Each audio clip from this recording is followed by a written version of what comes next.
Hey guys, Jeremy, National Fire Radio in the studio tonight, home studio, I should say, with COVID restrictions starting to lighten up. We are still working from home. And so here I am in the home office. Rob's in his home office, putting back a cold one as I'm doing the intro. Somebody's got to work here while Rob sits back and enjoys. But Rob is coming off of a 4-day stint at the State Fire Academy, and there's plenty of stories to tell there, but we're not going to get into those tonight for sure. But Rob, say hello to everybody, please. What's going on, everybody? It's a pleasure to be here. So, we've been working back and forth between the home studio, and it's getting old, Rob. We need to start getting back together. We got to get back into a studio and doing these live. But, one thing we keep hitting on, though, because we have the ability to do this remotely like we've been, we're getting guests on from different parts of the country that, when we were doing our home-based studio, recordings and episodes, we kind of had guys from the local coming in. But this has been a great opportunity. So tonight is no exception to that. Battalion Chief Frank Malta out of Frederick County, Maryland.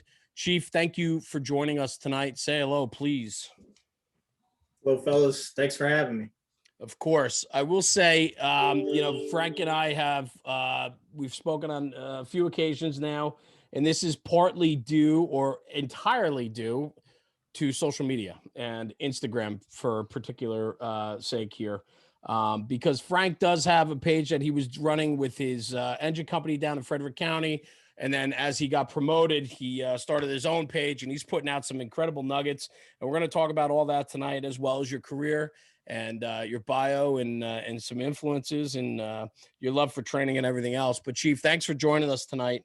I do want to start off by saying, we appreciate you taking time out of your valuable schedule to be here. And so I think that you have a fantastic story to tell tonight, and we're looking forward to sharing that. So why don't we just hop right into it and get going? And what I like to do is to talk about chapter one. To know where you are today, we need to know where you came from. And maybe you can give us a little background as to where you started and your upbringing into this career. All right. Yeah. So born and raised in Frederick, Maryland. I guess it's one of those things that I think at some point in every young boy's life, they wanted to be a firefighter. And I never really lost that. So at the age of 16, became a volunteer at the neighborhood firehouse in downtown Frederick, and which is Station 3, which is that right down the street from Station 2, kind of like a rivalry thing. And I went there, started hanging around people that were into the job, and the rest is history, man. Did you have a family influence? No, sir. No, sir. I'm first generation in the fire department. My dad was actually a police officer. Okay. And so yeah, for a while there was kind of neck and neck, like, hey, what do you want to do? And he's like, look, man, you don't want to do this job. And now I'm 21. That was wise advice. Wise advice. Yeah, there you go. Very wise, of course. Advice. That's cool. So, so volunteering in the local firehouse, that kind of probably got you your hooks then, because I have to think, one of the things that you did share with us is the fact that you were the youngest hire, I believe, for Frederick County. At the time, yeah. Yeah, for a long time, Frederick County didn't hire anyone under the age of 21. I think it had something to do with the insurance. So in 2004, it might have been toward the end of 2003, they put out the hiring announcement, for that they were going to hire an academy class. And for the first time in their history, they were hiring 18-year-olds. And so I put in, and there was a select few of us that got picked up that were under the age of 21. And so right out of high school, man, I fell into my dream gig. Not too many people that can say that. So absolutely very, very fortunate to get picked up so early. That is awesome. I know how many guys work so hard and put in so many years of trying to get hired, especially in the Northeast where we are, trying to get a job is almost like winning the lotto these days. It's a full-time job just to get the job. And so to be able to do that right out of high school, man, that's a win. That is an absolute win. That's cool. So the influence from 16 to 19, getting hired at 19, the influence was there, and you got hired within the department that you volunteered for, correct? Frederick County is a combination department, I'm assuming then still? Correct. Yes, sir. So give us a little rundown then on the department, because you have now recently promoted to battalion chief, correct? Yeah. May of 2020. Nice. Congratulations. And Thank you. so give me a little background on that. I mean, you got a bunch of years in the business and you volunteered in the department that you got hired in. You were in a few different companies, but maybe you can give us a little rundown on Frederick County, how that works, how the system works, and then we can get into some of the bio of the houses you're in. Sure. Frederick County is Maryland's largest land county, 649 square miles. Within Frederick County is Frederick City, which is Maryland's second largest city. When you get hired, over the years, the duration of the academy has extended. When I got hired, it was only an 18-week fire academy. It's now a 28-week fire academy. Tremendous advancements in the academy itself, among many within this fire department. But you go through the academy, you graduate, you get assigned to a station for your probationary period. Someone from within that station is assigned as your mentor. And they just kind of make sure that, you're learning that apparatus, that first due area, the tools, everything that you would need to know as a rookie to make you just have like a basic knowledge of what's going on. And, they're also reaffirming that your book's done, you're meeting your deadlines because it's broken down into sessions, and that you're, meeting the deadlines of the sessions, and the work is thorough and getting submitted on time. And then at the end of that probationary year, you come back to the training academy and you get your final probationary test, which is, a fire skill, a rescue skill, an EMS skill, EMS protocol test.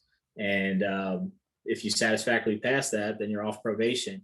And then from there, as we're growing in size, there's a little bit more stability at that lower level. When I first got hired, once you got off probation, you kind of, you went on to a detail spot where you were the guy that just went and filled vacancies in different houses, wherever they may be.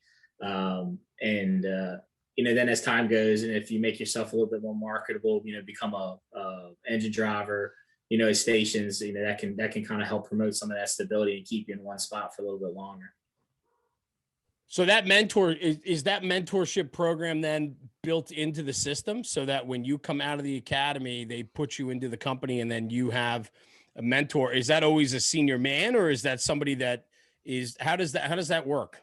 So it varies. It can be the senior man. In a lot of instances, it is the senior man. But as we're starting to grow, we're getting that like middle level person where it's not the senior man, it's not the most recent rookie, but that intermediary where they want to give them the opportunity to start, learning that role. So when they transition to senior man, they have it. So it's appointed by the station officer. Okay. Whoever they deem fit or want to give the opportunity to do it. How big of a department? Currently we're approaching 500 career members and roughly 1,000 volunteers. Wow. Okay. Yeah. Quite a machine. And can you kind of touch on you all have a rookie book, right? That the rookie will be assigned, because I think this is I've not seen it up in the Northeast as much.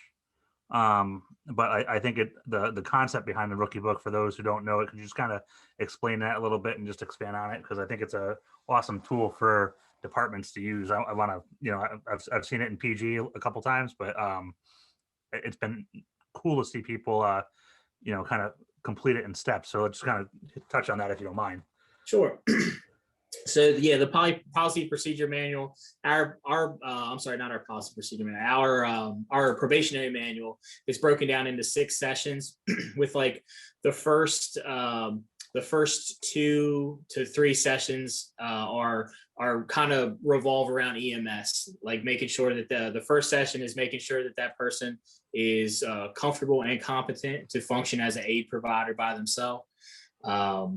And as well as learning some, further policy and procedures, introduction to the station, starting to learn like the first 25 primary streets within their first due area. And then you go into session 2 where we start like non-emergency driving on the ambulance just to get them comfortable with that as more policy and procedures. Session 3, then we get into like where they start driving emergency, and you have to get so many calls per apparatus to get cleared to do that. Then after session 3, if you're cleared to drive emergency, then they also become eligible to work overtime. So it's a pretty big incentive to get the session 3 done. And then as we move into session 4, that's like your engine company operations. Session 5, your truck company operations, and session 6 is your rescue company operations. And like this is just kind of the baseline. Every day in the stations, guys are doing drills on this and that.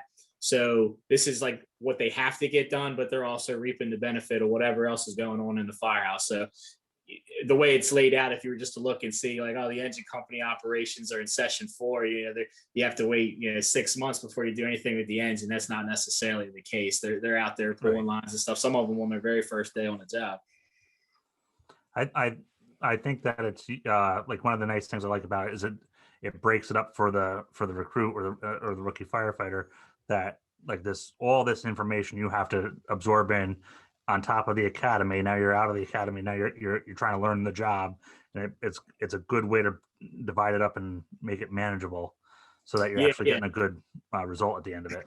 Yeah, and then to get out of each session, once each session has a deadline that is predetermined before they even leave the academy. The dates are already outlined for their probationary period when each item is due, and so when you're done session 1. The station officer contacts the battalion chief, and then the battalion chief comes to the firehouse and issues that test. So they got to test out of each session. That's pretty cool. That's pretty wild. I dig it. And I think this leads to the next logical conversation then is very much about the training culture and tradition of the fire department, right? Because 500 strong on a career side and 1,000 volunteer. It's a sizable department. I do know that you guys run one of the most aggressive academies, I believe, probably in the country. You guys, correct me if I'm wrong, Chief. I mean, you guys run a hell of an academy, and it seems that with the probation book, right? It was the probation book. Is that what it's called? That right there to me tells me that there's a culture in place that puts an emphasis on training and efficiency. And knowing your job, right? And so maybe we could talk about that a little bit, because I think it's so important. So many, how many guys get out of the academy and get dumped in a house?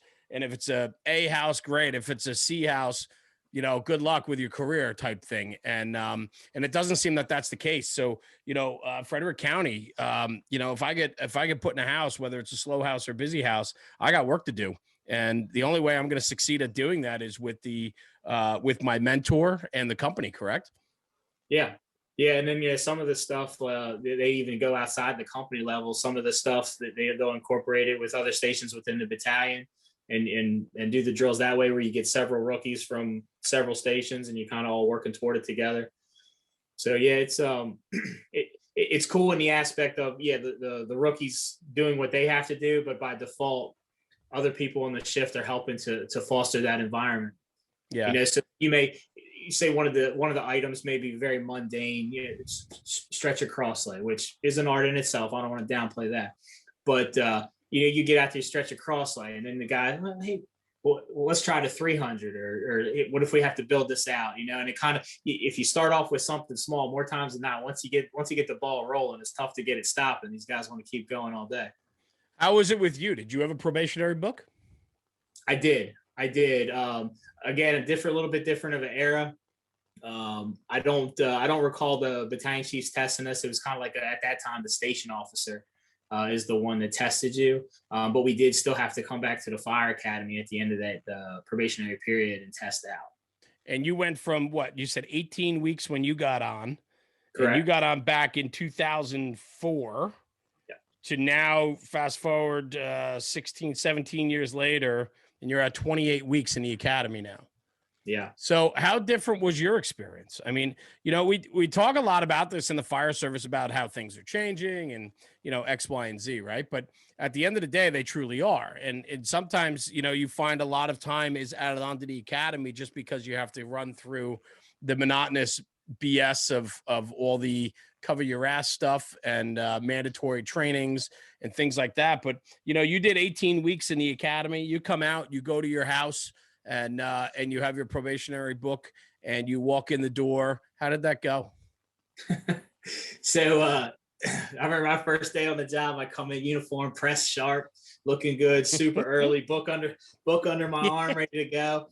And my sergeant, that was when we still had the sergeant rank. My sergeant said, let me see this book. And he sets it on the table and said, we'll get to that in a little bit. So, but if you want to talk about an absolute fireman for sure. But yeah, he was a very, very senior. You've been on the job 20 plus years at that point. Extremely super good guy, taught me a lot. But yeah, just a little bit more laid back than some of the companies. Yeah, and even now, so I'm sure it's it's even more so the culture and there's just so much to this because I look at like the type of chief that I believe you to be, and I look at your influence, and I know just how involved in training that we're going to get to in a little bit, and the academy and all that. But I think it's important to really learn and dive into your beginnings there in your first house, in your second house, because that senior guy put your book down and said, listen, come over here. We're going to talk and be part of the group, and we'll get to that, and I wonder if some of that stuff's starting to get lost, where we start looking at, okay, we got to do this. This has to be done type thing. And so on versus the informal way of getting to filling out the book, thoughts on that? I mean, I just, go ahead. No, I would agree. And, so like at the time, like I guess it was just different than what I had expected, but fast forward to when I became a company officer, I think I took kind of a similar approach. The first day, these guys get here. I used to get to the firehouse at 4:00 in the morning for a shift that started at 6, and I get the logbook made up, check my riding position, make sure everything's good. And then these guys nowadays, they're getting there early too, just like that. They kind of ingrain that into them. If you're on time, you're late. And what do they say? If you're early, you're on time. If you're on time, you're late.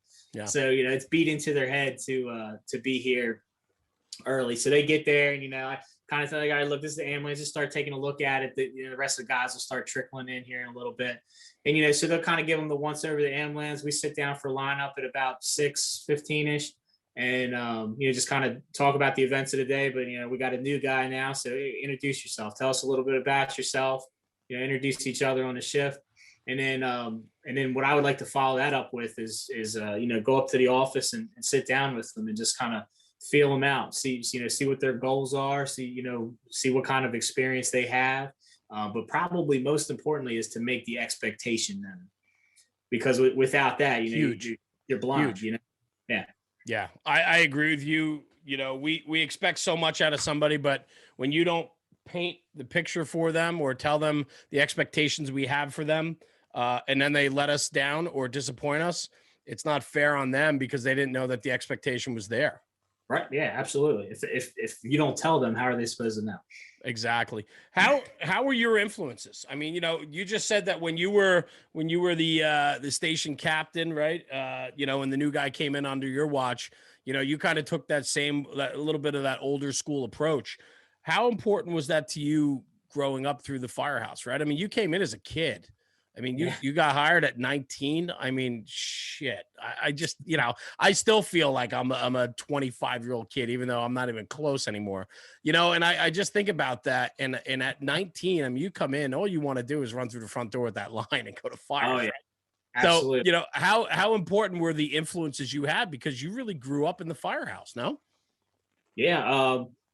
The influence was very important. When I worked at Station 2, when I came back to Station 2 in 2007, I just, as a firefighter, and I was at the bottom of the stack still, even with 3 years on the job, because, we kind of had gone back and forth with hiring for a little bit. When the economy kind of went down, we stalled out for a hot minute. But so I was at the bottom of the stack, and within a couple months, like three of the senior guys on that shift promoted out.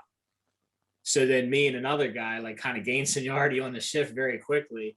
And, so then the lieutenant I had at the time went on to pursue a different career. And we got one of the guys that we had worked with as a fireman back as a lieutenant. And he had a military background, especially like a leadership role in the military. Right. He helped to bestow a lot of that knowledge of managing people, in a manner it makes it very clear what you're looking for, and when you don't get what you're looking for, how to get that, tactfully. Yeah, and that's, I think, for a young impressionable kid, right? All of a sudden, guys promote out, and now you get moved up the line real quick. With 3 years in, you're 22 years old, right? Yeah, driving a fire engine. Driving a fire engine, right? Mhm. And not only that, but let's talk about Engine 2 real quick, which was a huge influence in your career, and you spent a lot of time there. But it's a busy company, no? It is, and it continues to get busier. In fact, to the point now that currently what two engine runs first in on the northern part of their first due area, we're in the process of building another firehouse. So like, Station 2, like if you look on a map, their first due area is the smallest first due area in Frederick City. But they go everywhere. Yeah. They go everywhere, and they can get everywhere fast. I love that. That's a good spot to be. That's a good spot to be for sure. For sure. So that's cool. And so I'm just trying to put this all together, right? So, 23 years old, 24 years old. I mean, you're a young guy in the fire service coming up quick, right? You're finding and you're surrounded by people of influence. You have good leaders, mentors, right? Good officers. Do you have an officer or a senior man that really sticks out, that was somebody that kind of just kind of put you in line or took you under their wing, or, was the one that you sat back and always just lended an ear to because he always had, something good to tell you? Yes, I've been very fortunate. I can't really say I ever worked for a bad supervisor. But if I had to pick one, I would say, and he now too he's our special operations battalion chief, Lenny Stolberg. That guy had catapulted my career in more ways than one, specifically as it pertained to leadership and personnel management. And I had the honor of driving him for probably about 6.5 years. Cool. What was what was it that he was able to kind of instill when it came to, like, because like there's a point where like you always you look back at somebody like Lenny, and then like, but there's got to be like moments where it starts to click for you, where he's like, you're like, okay, now I'm like, I get it, like this puzzle is making sense now. Yeah, like, so I can't put my finger on any one instance, but like looking back now, like I think he was grooming me for things down the road without me even knowing it. Just by give a little bit of responsibility. Oh, you did go with that. Give him a little bit more, and you're fostering a leader without them ever even knowing it. So I had the honor of mentoring several rookies that came through Station 2 on my shift, and then like to the point where, like, as time went on, became that senior man. So in the absence of the lieutenant, the rest of the guys knew my word was just as good as his. And then functioning as that, like, that intermediary between the officer and the guys below. The voice of reason at times, or just you kind of, they open up to you more than say they would the officer. So you hear them kind of grumbling about something, kind of work to find a solution and then present it, that sort of thing. I always thought the dynamic was cool, in that the senior firefighters are like that that cheerleader for the back room, that NCO that's really getting stuff done in the military, and the officers, like, we're just making decisions and, like, I'm not saying enforcing policy and being like very binary, but like it really is, like, when I always talk about my, like, Craig Elderkin as my senior firefighter before he retired. I don't think I would have been as successful as a lieutenant without him, because he really did fit in a lot of those areas, especially when I needed stuff done or something didn't go right. Like, he would just look and be like, I'm taking care of it. And it was, like I said, hindsight's always 20/20, but I'm very happy that I had somebody like that to help me personally. But yeah, I mean, it's, yeah, I can tell you, like, when I became a company level officer, a strong senior man is worth their weight in gold. There's no two ways about it. What did you, as a company officer, Frank, what did you look at for your, like, what did you really love about your like, what characteristics did you appreciate the most about your senior firefighters? So I think probably the one is taking a similar approach, where, like, you give them a little responsibility, you kind of see, like, hey man, you did good with that. Kind of takes the lead. I'm a very observant individual. So, I'm always watching. So seeing how they interact with the younger guys, and conversely, seeing how the younger guys kind of act towards them. If the younger guys are kind of always following them around the firehouse, that's usually not for a bad reason. Yeah. So, and then, just entrusting them with certain things, when we have a Kelly day in my absence, or if, when I went off on baby leave or whatever, in my absence, like whatever I'm doing, I can pay full attention to that and take great comfort knowing that individual is running the shift and I don't got to worry about what's going on. That's awesome. I think there's a, like we talk about it a couple of times, but like the senior man might not be the most senior person in the company. Yeah. And like one of the things that I always like these conversations is because I want to start laying groundwork for people who are motivated, but like, be like, hey, like these are some of the things that we need you to start working for, because like you said, you see that in somebody and you want to start grooming them to be the leader that they don't even realize that they're going to be yet.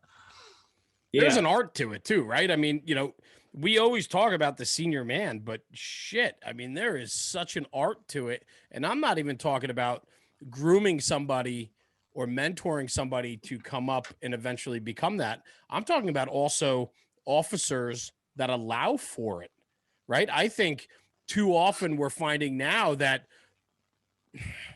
guys need to be in control. And so that company officer, whether a lieutenant or captain, sometimes squashes the senior man position because they're threatened by it, right? Like you have to be strong and believe in your convictions of who you are as an individual to allow others to excel under you.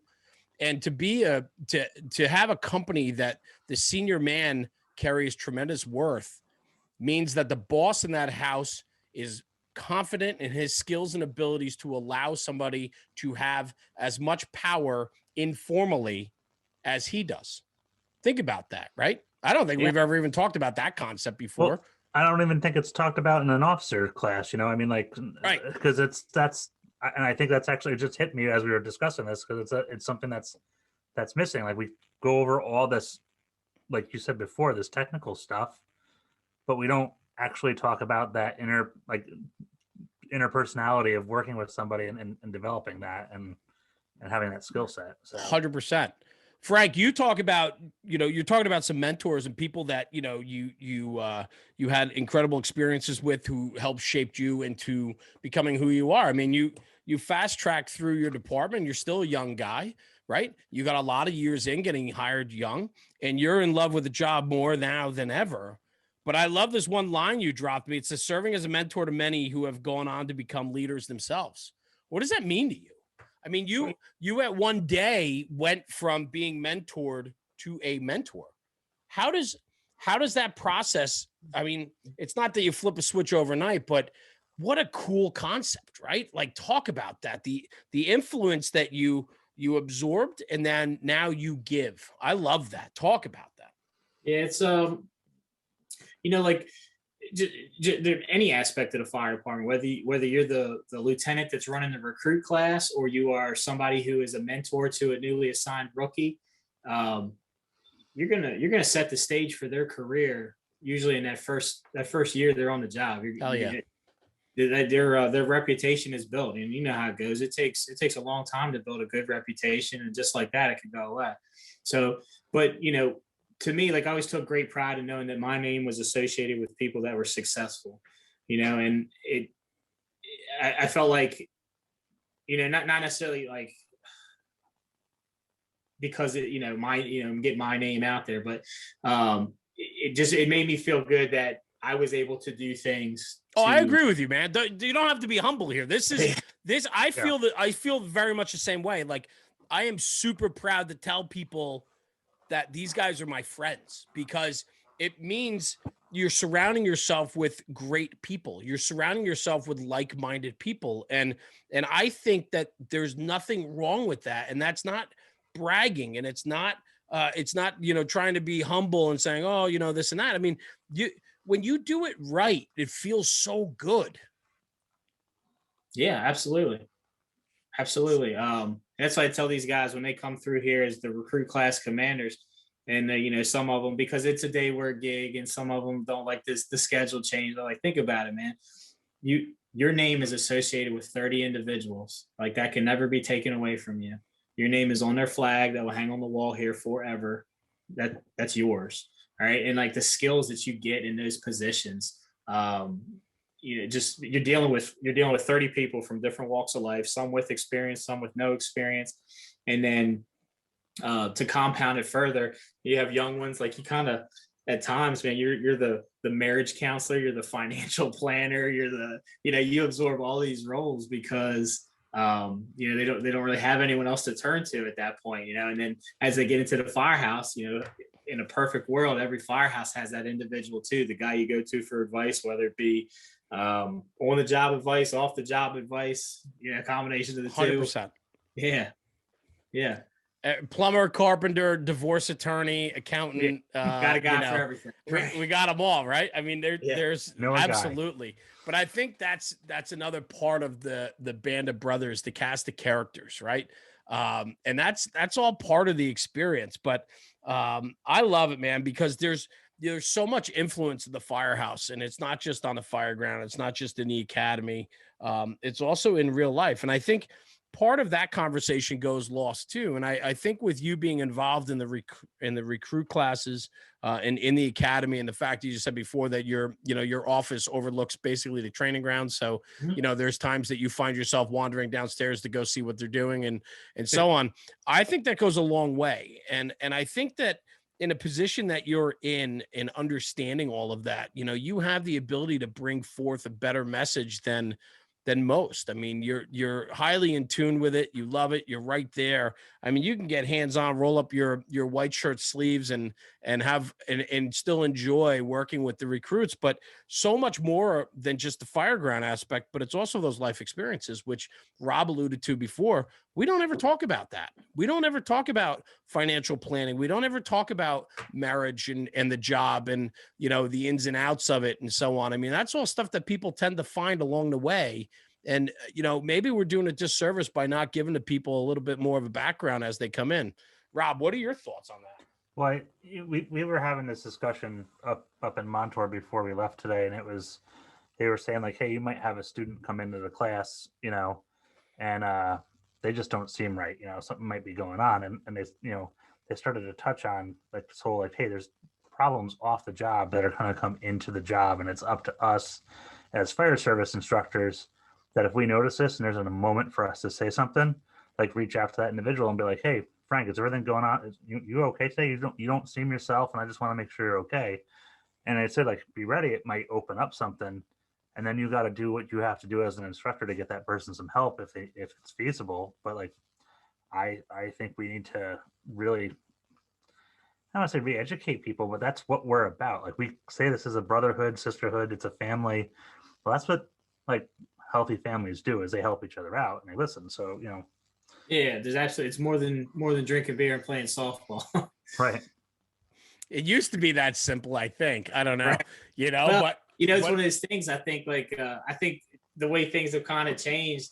I don't know if those things weren't there then. I just think people were a lot more reluctant to talk about it. Sure. I think so. And I think now too, we've allowed, societal norms to allow for more openness and so on, which, good, bad, and different. I'm not here to say one way or the other. And it certainly impacts the fire service, and it certainly impacts your 30 people that you have sitting in that room. And I would think today more than ever that your recruit class is more diverse than it's ever been.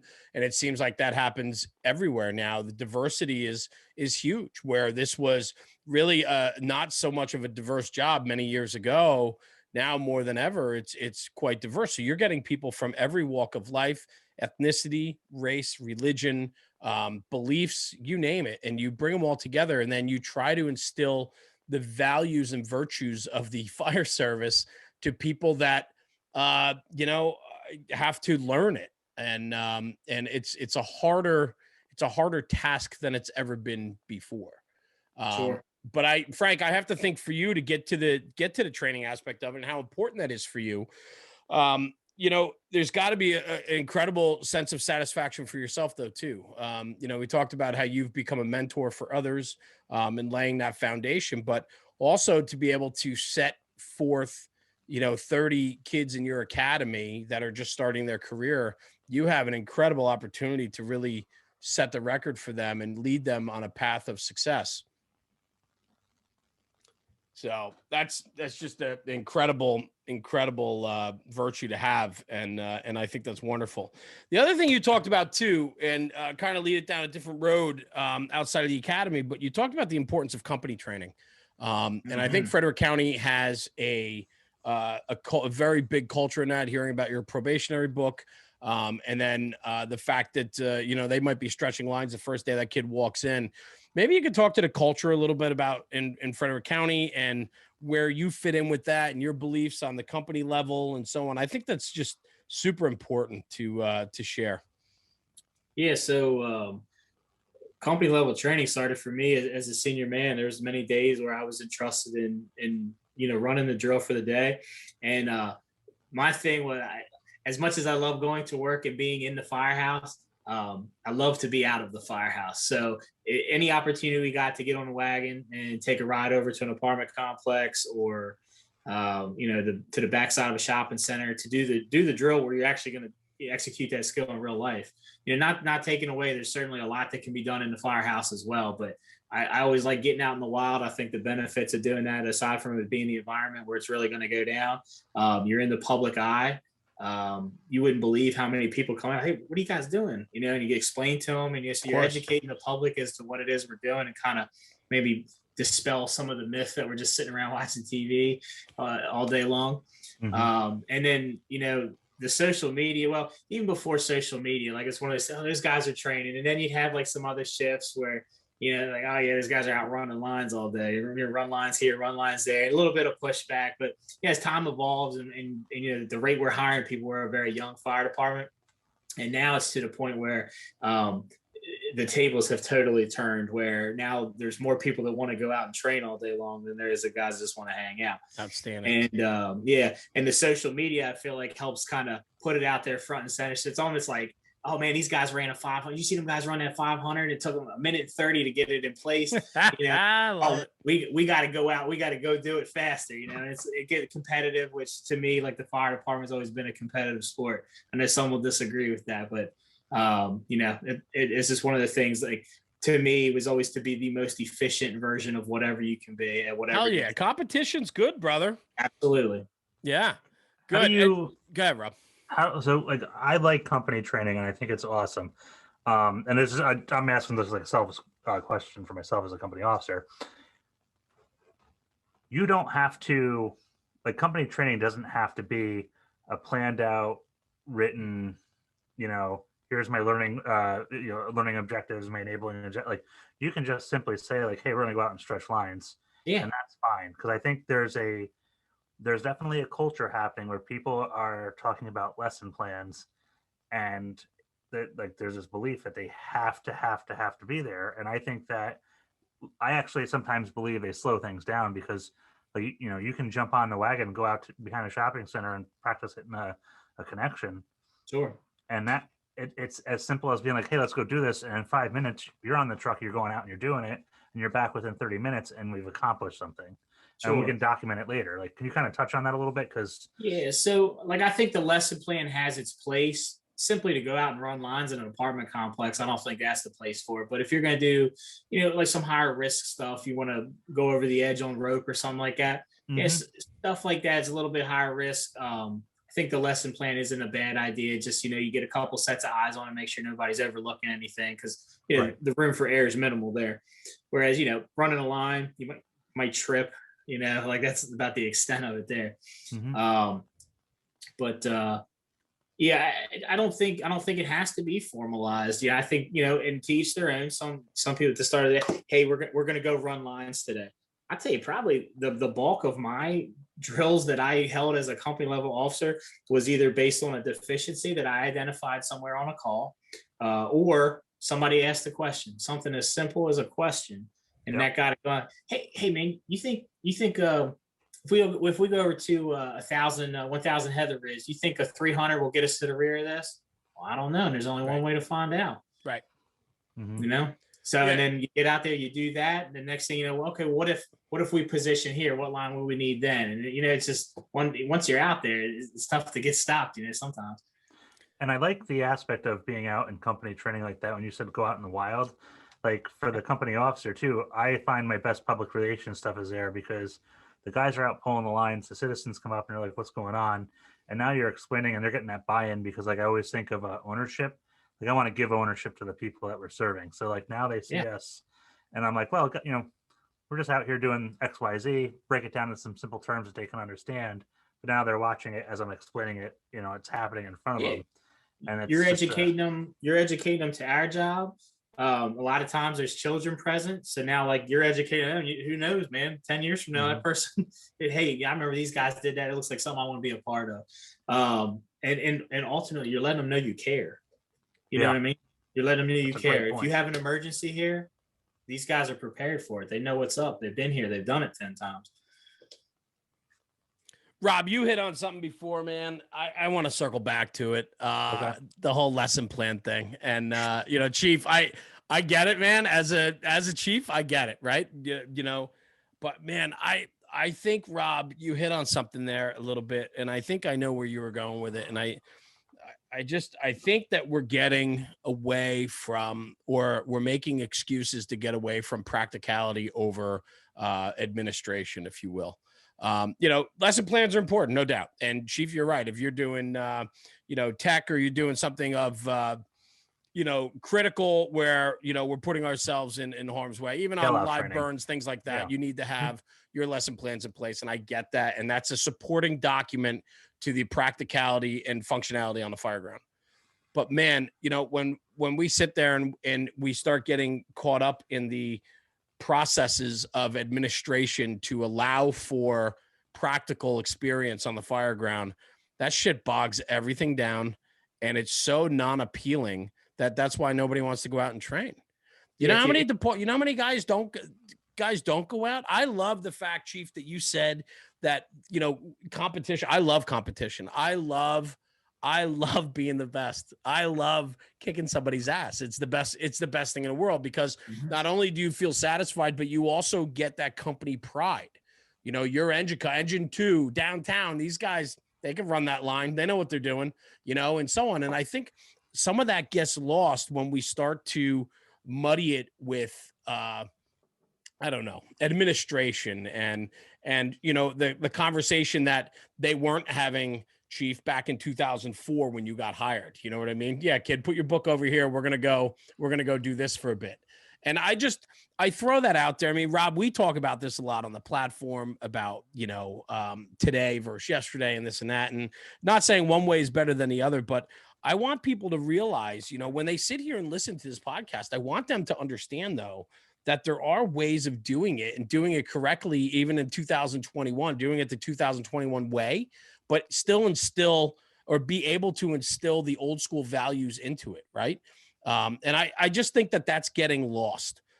Frank, with you in your teaching, and now you've gone from a company level where you kind of were that mentor and guy that was mentored really well by some older school guys. And, you said you're kind of an old school guy who was brought up through the old school ways. And so for you now to be in a battalion chief position where I'm sure you're inundated with more and more, blue card and lesson plan, all that stuff, that's got to be a struggle for you now. Yeah, I mean, so like I always tell people, like this role as the battalion chief of training, it's certainly not my first pick. I would love to be out there running the calls, but I'd also be lying if I said I wasn't having a phenomenal time here. Sure. Like any job, there's going to be aspects of it that are less desirable than others, but the latitude I have in this position is incredible. So yeah, like there's some of the admin stuff where, I'm checking things, make sure everything is, what they say, dotting your I's and crossing your T's. Oh yeah. Making sure we're following certain rules, especially in a training environment like this. You're kind of under the microscope on some things. But as far as training, man, whatever we want to do, like we do. So that's kind of where the whole Instagram thing started out. The firefighting chief.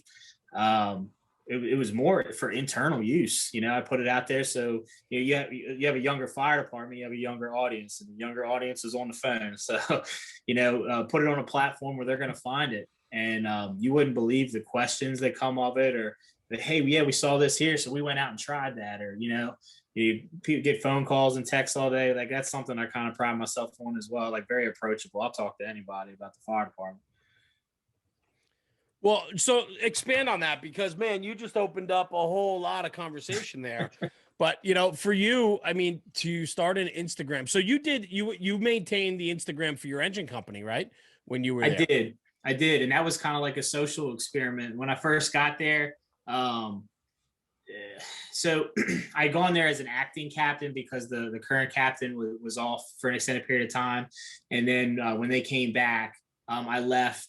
And I came back and I realized it was tough to get started back up. Like, I thought maybe we'd just pick up right where I'd left off, and it wasn't quite the case. And it wasn't any one person or any one shift. It was just, I don't know. It was just, it just didn't seem the same. So I started that Instagram and kind of, hey, look at this. Or, look at what this guy's doing. The wagon's clean. These guys are going out and doing that. And, man, you want to talk about contagious. Oh my. I love it. Yeah. So talk about it. Yeah. In-house. Like the guy, next thing people are sending me, hey, Cap, check out, look what we did today. Hey, this is broken, but we did this to fix it. And just like the motivation that a free social media platform created was incredible. And then next thing you know, like other stations, like, hey man, you see these guys got an Instagram. Hell yeah. So they make an Instagram. This guy makes it, and now next thing you know, like Frederick County, there's not too many stations that don't have them. And it's constantly, like I said, that competition. Like, hey, you see what 14 Engine did today? We got to go out and try that, but let's do it this way. And it's just a constant back and forth, and that's cool. And because I don't really care how you get the motivation, you got the motivation, and that seems to be the trick in this instance. I think that's the amazing part. Like, this is fantastic. I'm so enthralled to hear this, because like there are still people who are like, hey, social media, I don't want to see it. I don't want anybody posting pictures, blah, blah, blah, this and that. And they're casting it like it's the devil, like the Wicked Witch of the West is coming in. And, it's just where you guys have completely embraced it, and you've hacked where the attention is. And now it's created an environment of success. Yeah. And that being said, like, you do got to use good judgment. Yes, of course, 100%. And especially now, like with the whole COVID thing, when you're out and about, you make sure you got a mask on. Perception's everything. So you do have to use good judgment. But most of these guys, they're adults about it. And it's spread like wildfire, man. I couldn't believe it. And the whole irony of the whole thing. Anybody that knows me, like, I'm like, when I say old school, it's not just the fire department. Up until a couple years ago, I still got gas at a place that you couldn't pay at the pump. Like very, very old fashioned. We had never had any social media. I don't have a Facebook. I didn't have any of these at MySpace when that was a thing. Instagram was the first and the only one that I ever really bought into. And like, I think kind of because like I was into photography. My wife does photography on the side. Makes sense. Like, sure. Yeah, it's kind of interesting. So I started off with just a personal one. And it was private, so the family could see stuff. And then I said, this would be kind of cool to put stuff out. I wasn't even following fire department people. And then once you start researching, you'll be like, oh my gosh, like there's millions of different venues. And so I think we need to get in on this game. And that's where that started. Well, that was one of the conversations you and I had a while back was, you said, man, I'm glad I found social media, because it does allow for so much good. And Rob, what you were hitting on before, I think anybody that maintains that level of, I don't know, I don't even know the word I'm looking for, but if you can honestly sit here and believe that, social media is the downfall of the American Fire Service, you are sorely misguided and not even in the ballpark of reality these days, because social media is doing so much more for the fire service, and all it's really doing is exposing the shit that was already there that was bad to begin with, right? And social media only exposes reality. So we're still responsible for the reality, right? So if you're going to be a mutt, or you're going to put out terrible content or not represent yourself or your company well, and it gets put out on social media, well, whether social media was there or not, you're still doing that, right? So you're still ultimately responsible for the content that's being put out. Chief, like you said, you got to conduct yourself and be smart about your posts and how you do it. And of course you do. I mean, that's just, you carry yourself with respect and respect for your department and your community and everything else. But, so social media just exposes us. So anybody that sits there and believes that, that it's the downfall of fire service, man, they are sorely mistaken. Because Frank, after listening to you tonight, it sounds like Instagram has promoted your department and company pride and company ownership and training. Like, I love this is my favorite conversation tonight so far. Yeah. I'm sorry. Go ahead. No, you finish your thought. So yeah, as far as promoting the department, you're 100% correct. You would not believe the amount of prospective applicants who have reached out. Yeah, hell yeah. I remember one day, I'm just got to work and I'm just looking at my phone real quick, and I see a storyline from one of them. Like, do we have anybody from Frederick County, Maryland out there? I'm like, well, that's kind of random. So I reached out. He said, yeah, I got a buddy that's in the process. And man, ever since that guy, like it's happened probably a dozen times. These guys reach out, and like I appreciate them reaching out, because A, it shows they're doing their homework, and B, I'm not gonna lie to you. I might not tell you what you want to hear, but I'm not gonna lie to you. I'm a pretty positive guy, so depending who you talk to, you catch a Debbie Downer and they make it sound like the worst place in the world. And that person. That's everywhere though. Yeah, sure. Yeah. So like I tell them how it is. Like I said, I don't necessarily tell them what they want to hear, but I'm not gonna lie to them. So my question, Frank, is going to be like, I think I took that instructor one class back in like 2014 or 2015. Recruitment and retention for the department it seems on an upswing. Was it ever on a downswing prior to social media, or? So there was a period where there's a little bit of a retention issue. Mm-hmm. And they work some things out. I really probably shouldn't elaborate on that, but they work because I think my point here is like this aspect of the social media has, like Jeremy said, it's shined a positive light on Frederick County and the culture that has been built in the last couple of years, to the point where now you have, like, you don't have, maybe it's like your recruitment and retention issue is that you have people coming to apply because they're seeing exactly what you're doing and they're like, that's the place I want to work for. And we're getting people from all over. My last when I was the captain of 2 Engine, the last 3 rookies I had, 2 of them were from New Jersey and 1 of them was from Minnesota. Awesome. And not only that, but listen, if people are finding you on social media, chances are they're already into it to the point that they know who you are. And so you're getting better candidates. You're getting candidates that already know the pedigree of Frederick County, Maryland, and they see the culture through the posts of the different companies, and they want to be a part of that culture. So you're attracting better candidates solely because you have a pride factor of your department, of your companies, pumping out content about how good they are and how good they want to be. It's awesome. Yeah. It's absolutely awesome. That is a culture that people struggle for, and you guys seem to be doing it organically. And I just kudos to you guys. And Chief, I know you have a lot to do with it. I know you're very instrumental and was on the Engine 2 page. And now you have your own page. And I do want to promote it, of course. It's Firefight N Chief. So it's FIREFIGHTN Firefight N Chief. Great page, man. You are putting up some great nuggets. I love it. I mean, I love checking it out. And there's just so much good content that is coming out on social these days. And I'll tell you, Chief, we need more of it. I think it's invaluable to educate the next generation on the channels that they're paying attention to. And this is certainly one of those channels for sure. So what are your thoughts going forward? I mean, what do you see? You got a long career, I think, ahead of you. You're probably not going anywhere. You seem to be a young guy in a battalion chief position. So I'm sure you'd like to get out from behind the desk at the training center and get back on the road. I mean, how much do you enjoy the fire ground?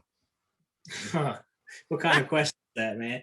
Oh, I know, but I mean, I want you to hit on that because Yeah. you're a company guy, so it's got to be exciting for you in a chief position to get back on the line and to be able to run that scene and command and control your companies, and especially the companies that you had your hands on in grooming. It's just got to be such a fulfilling feeling. Yeah. So the training gig, I think realistically, probably a 2 or 3 year thing. This isn't really a position that can be a revolving door. There's a lot involved in it. Sure. Way beyond just recruit training. But I'm enjoying what I'm doing. But yes, I do look forward to that day when I can get Sure. back out into the wild and just reconnect. But truthfully, like even now with between social media and like, if I go to lunch, sometimes I'll go to lunch at one of the firehouses, hang out with the guys, see what they're talking about, see what they're doing. Some days, man, I just got to walk away for a minute. I got a car, I take it and we'll go out and go behind a shopping center, or so will call up, hey man, we're going to do a drill here today. Like, all right, I'm there, man. Love it. Yeah. So I do look forward to eventually getting back out, and definitely a long career ahead. I'm eligible to retire in 3 years. Wow. No way. Yeah, no way. I'm nowhere close to being done on what I came here to accomplish. So that being said, I probably would definitely have to plateau for a little bit because the next couple of steps take you further and further away from going to fire. So. Yeah. How do you in Frederick County, are the battalion chiefs a forward working position? Are you working chiefs? Meaning do you SCBA, take a division, go inside and so on, right? Yeah. I ran a blaze the other night. I got a take home car. So if something's popping off in the neighborhood, I'm there. I ran one the other night and had division, a real good fire going in the attic of a single family home. But to answer your question, even the operations chiefs who are on the 24-hour schedule, we have 3 battalions in the county, and depending if one chief gets there and establishes the command, be a career or volunteer, when that other chief gets there, like, hey, do you need help in the buggy? Because Sure. That's kind of one of the things we're kind of gravitating towards. If they're like, now I'm good to go ahead and take Division 2 for me, take Division 1, then absolutely, gear on, pack on, get to work. Outstanding. I love that. Great. That had to be a good feeling the other night for you to catch that run. Yeah, man. I've been missing them. Yeah, it never fails. I'm in a meeting somewhere, or my wife's at the grocery store and I'm home with the kids. So, it was kind of cool that everything lined up, and it was definitely a fire to catch. So, I love it. So let me ask you this: outside of the county, are you doing any training? Do you do any external training, or do you get out there and teach it all? So I not on behalf of myself. I do work for a company that teaches like heavy vehicle stabilization, lifting, and rigging. And then they even go even further into it where, we're teaching essentially mathematics classes to calculate forces, as it pertains to the force that's exhibited on a Paratech strut or anchor angles and the different physics of the, rope systems and stuff like that. So that's much more Rob than me. I'm, I can't even count my fingers, let alone. Don't let the glasses fool you. Math's a 4-letter word. But that's been a little bit slow with COVID. A lot of people are apprehensive about getting a bunch of people together, and I understand. Yeah, is that something though you think down the road you'll pursue further? And I mean, you have such a pedigree behind you in the teaching space and instructional value you bring to the table. I mean, I think it would be a great opportunity for you maybe to get out there eventually and help promote that. Yeah, I mean, nothing's out of the question. Sure. No, that's cool.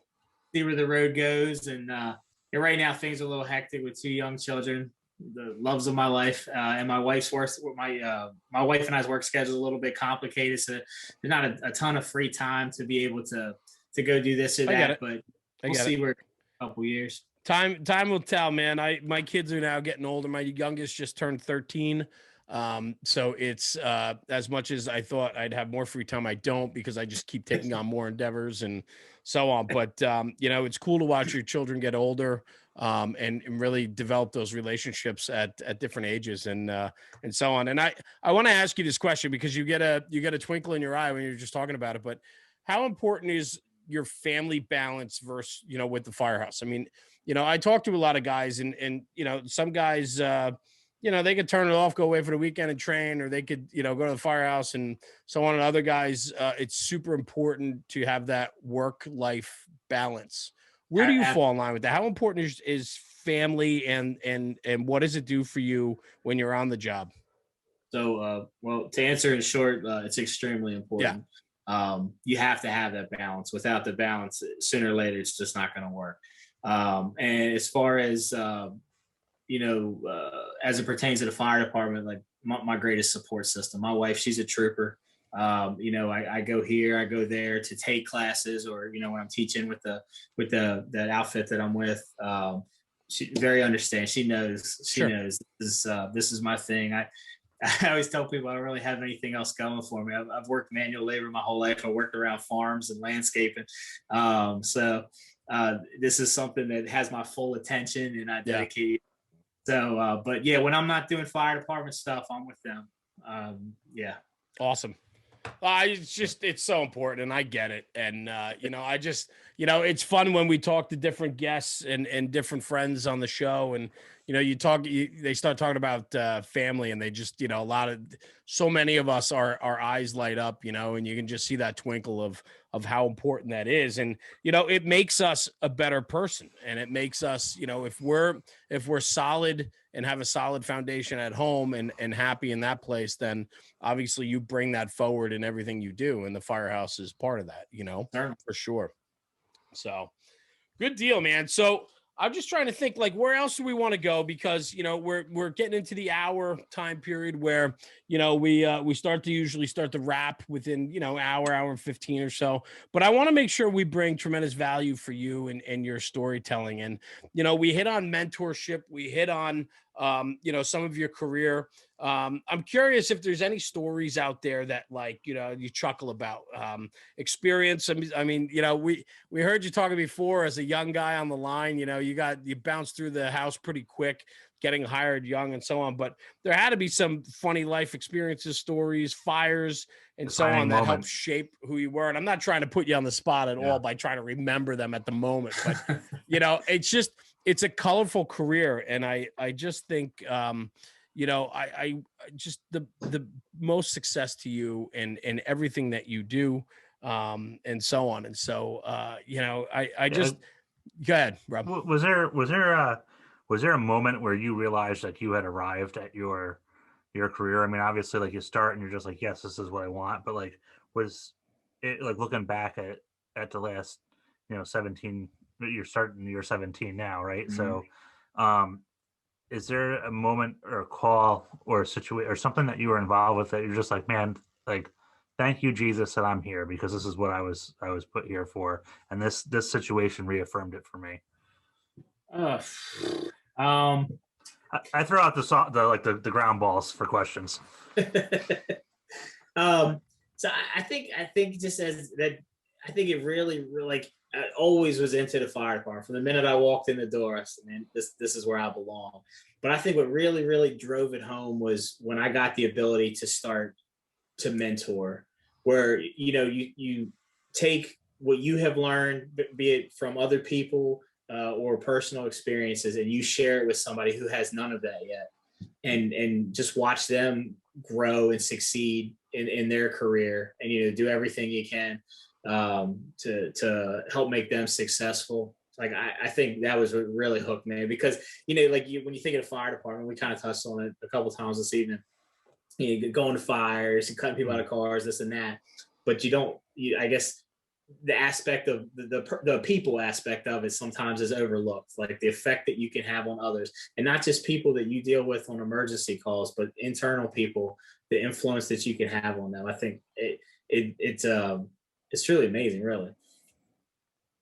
It is. I think mentorship too it's not, I'm trying to think how to say it, like, not when it works, but as you're doing it and you watch that development happen, it's like teaching any skill, really. Like you start to see it click. But with mentorship, especially in the fire service, you'll turn around and stuff just starts getting done on the fire scene. And I know when I see it, like I get so filled with pride. I'm like, yeah, those are my people, and they're doing it. Yeah, exactly. Like you don't have to provide instruction. Like it's boom, done. Mm-hmm. You know, and like I remember I had a young kid, and he was aspiring to be a wagon driver. And you know, I tell him all kind of things. I have a pretty good memory, and everybody always gives me a hard time about that. But I told him one time the Frederick City fire hydrant thread on a steamer connection. It's an oddball thread. It's 4 and 53/64.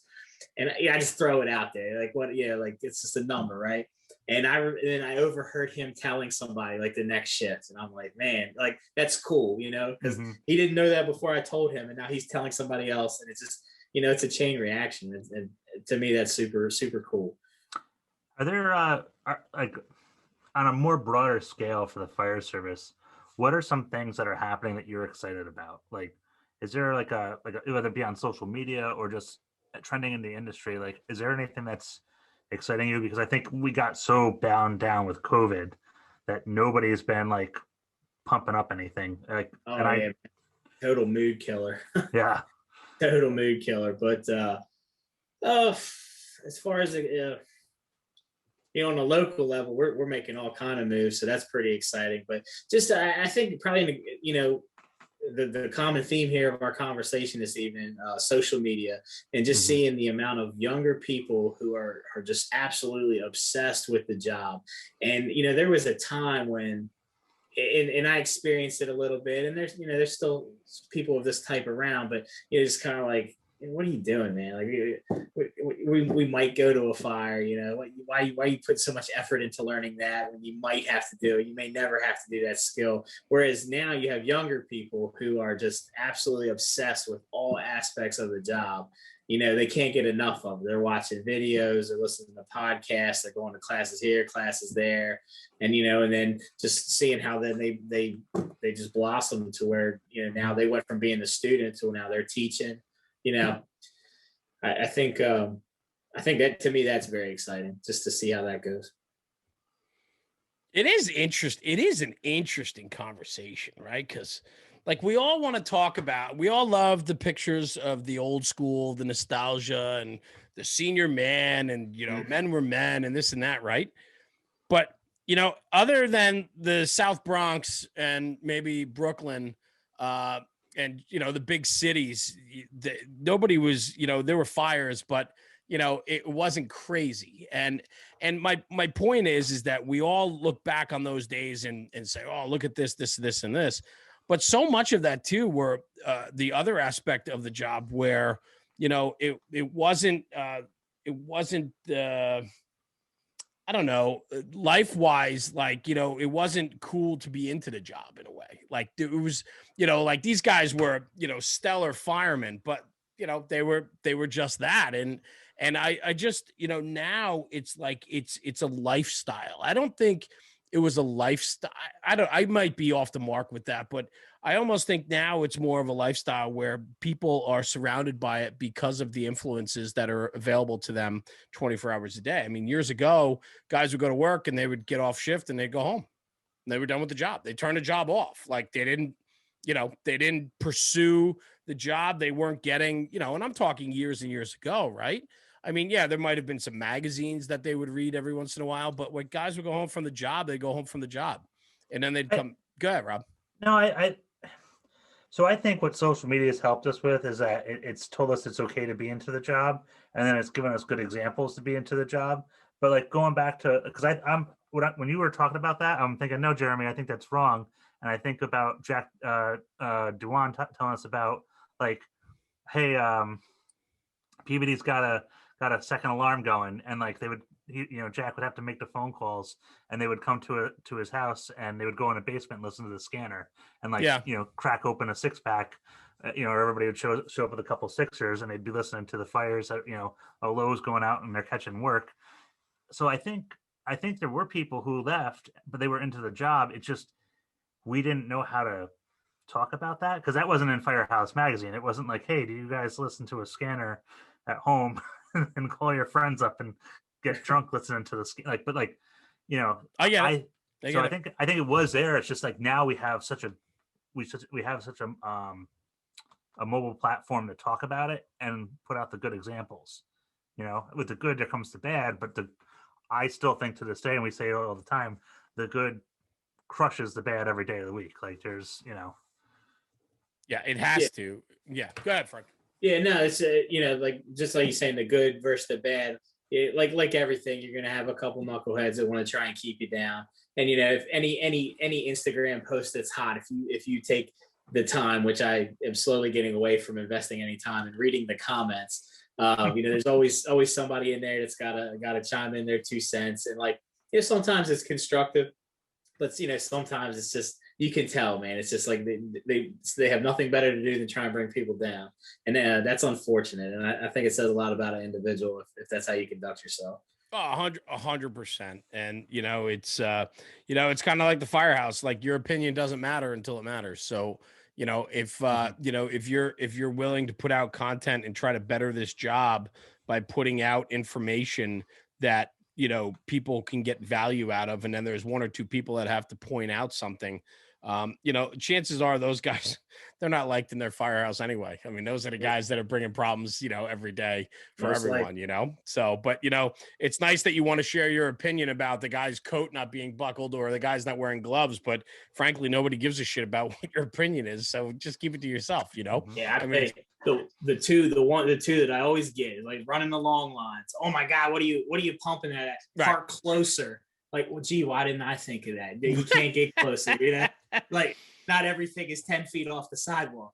So, or they're running on the fire ground, and I can see both sides of the coin. We train with hustle. We're proficient at hustling. We hustle. Mm-hmm. Bottom line. I don't care. That's the thing. It's like, whatever your opinion is, hustle. That's great. Congratulations for having an opinion. I have my opinions too. Trust me. Rob will tell you, I'm a very opinionated person, but the last thing I'm going to do is spend a minute of my day letting somebody know what my opinion is, when in fact, my opinion doesn't matter. It doesn't matter.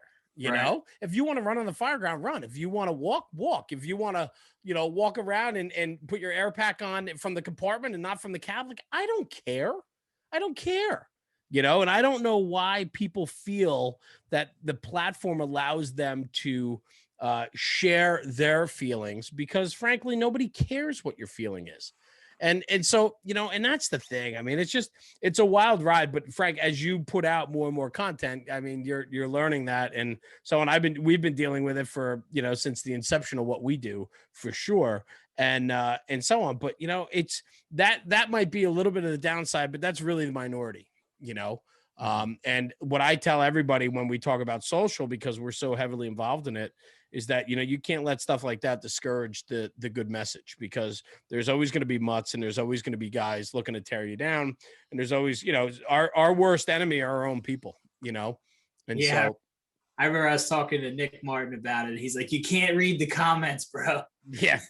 Yeah. So, like, I don't even invest too much time in it anymore. And like, the worst thing you could ever do is get involved in any kind of social media battle. Nobody ever wins in a social media. 100% on that. And I do want to say this though. The comments are important, and I'll tell you why. That's where you build community. Because you're going to find people that say, oh, that's a great idea, or they tag their friends in it and so on. It's because, and what you're doing is laying a foundation of ideas and thought-provoking conversation. And when you can provoke conversation, you're doing a service for the fire business. And so, so it's important. And so always try to engage those comments that are positive, because you build a community, and you could bring such value. You could have a kid in Kentucky that saw you run the 300 line and you blew his mind. And if you engaged him by a comment or a conversation, it's funny how many times people think that we're not real people. Like, people will reach out, and I'm like, hey man, no problem. Here's my phone number. Call me anytime. They're like, what? Like, what? I'm like, yeah. So let me clarify. I don't really disregard, but the negative ones is read it, chuckle, move on to the next. But yeah, I get people all the time. That same scenario, kid in Kentucky. Yeah, this was a kid in Mississippi, but the same thing. A cross lay, which I thought was a standard line.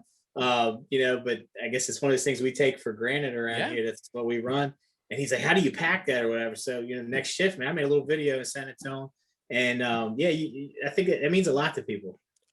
100%. What you did by taking a few minutes of your day to do something that's routine for you could be earth shaking for somebody else. And, you could even, you take that conversation one step further. That kid could be in a very rural firehouse and they go to 20 fires a year, brush fires, and they do a chicken roast every year to buy a truck. Like, Right. they could be the heart and soul of the United States, the American Fire Service, just by living in this rural town. And for you to engage them, you could potentially shape that kid's want and desire to become a career fireman, to better his fire department. The fact that he took time to say like, hey, chief, this is really cool. And then you took the time to give him back some information to expand on that. I mean, what you've done is you've created just the potential for so much success for that kid. You set him up for success. You set up their department for success and their community. And so like, you don't realize the power of social media and the dividends that you could pay out just by doing something very simple like that. So kudos to you, man. That is awesome. That is where the value matters. And that's just, again, a testament to who you are and your love for the service, man. That's fucking cool. Just pay it forward. I had people that did that for me, and a little bit before social media times, but if I had a question, yeah, come out here, I'll show you. Just take a couple minutes to show somebody something, and then that somebody shows somebody, and then where it goes from there. I love that. That's cool. Rob, thoughts? I'm done. You're done, huh? Rob's tired. He's long day driving, Fire Academy, the whole 9 yards. But I have to say, we've been going for a little bit now, Frank, and I just want to say thank you. We'll have you back, and we got some projects coming up where we're going to be looking for guys from the podcast to hop back in and to do some stuff that we have brewing. And I just want to say thank you. Thank you for sharing some of your story tonight with us and taking time out. I know, knowing how valuable family time is for you to take time away from your family tonight to talk with us means the world. Well, thank you for having me. And they're just as excited that I got to do this as I am. So I was on the phone, I was FaceTiming with them right before this. I was like, yeah, I'm a little bit nervous, and like they're all excited about it. So that was pretty cool. Very cool. No need to be nervous about this. This is totally chill, man. This was awesome. It's cool. And I appreciate you being very candid and talking about the job and telling us about your past and so on. And so I wish you nothing but tremendous success moving forward. I think being in that training position right now is laying the foundation for you to really expand and grow and build that culture in your fire department. And you'll get back out on that line. But right now, man, get out there with those recruits and crush it like you are, because I think you're doing great things there. And please keep sharing on social media because you really are putting out some great nuggets. And it's so exciting to see the community that's being built right now on guys that are willing to take time out of their day to share lessons learned and thoughts and ideas and provoke thought, because we need that and we need more of it. So kudos to you. Battalion Chief Frank Malta. Thank you, brother. Thanks for being here tonight. Thanks for having me, guys. Awesome. Rob, you got any last words, man? I know you're tired, but at least, I don't know, say something to the people that listen, your fans. What? No, I'm just happy that Frank was here because he's really, like I said, it's good to have a positive person out there who's pushing training in the right way and talking about the mentorship stuff, talking about the things that aren't in the book, because that's what we don't focus on. And, maybe we shouldn't write it down, but at the same time, it's good to see somebody that's out there that's making sure they spread that word, because those are some of the biggest missing puzzles that we have, or pieces to the puzzle, I should say. And that is why we come to you to close out this episode. You are well-spoken, my man. Nailed it. Good points made. And thank you. Battalion Chief Frank Malta out of Frederick County, Maryland. Thank you, brother, for being here. You can find him on Instagram at Firefight N Chief. So it's FIREFIGHT, the letter N Chief. Firefight N Chief.